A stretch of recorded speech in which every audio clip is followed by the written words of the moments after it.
So ngayon naman matututunan mo kung paano mag-multiply ng fraction.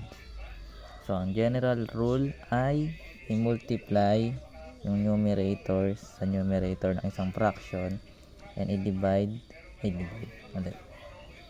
At i-multiply yung denominator sa denominator ng kabilang fraction. Yan yung general rule. For example, we have 3 over 2 times 1/2. So, ang numerator, i-multiply natin sa isang numerator. So, 3 times 1 is 3 and 2 times 2 is 4. So, the answer is 3/4. Another example, 3 over 4 times 2 over 4, for example. So, 3 times 2 is 6 and 4 times 4 is 16. And we can divide this by 2. So, divided by 2. So, 6 divided 2 is 3 and 16 divided 2 is 8.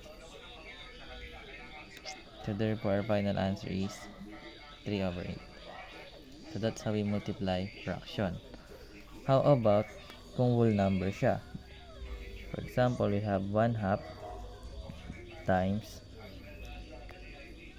3. How will you multiply that?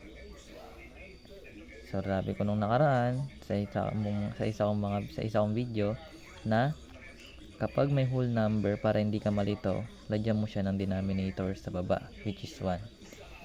So, dahil alam natin ang rule ng pag-multiply ng fraction is numerator times numerator, denominator times denominator, multiply lang natin sila directly. So, 1 times 3 is 3 and 2 times 1 is 2. So, ito na yung answer natin. So, ganun lang po mag-multiply ng fraction. So, you can try this one po. And paki-comment na lang ano yung magiging sagot natin.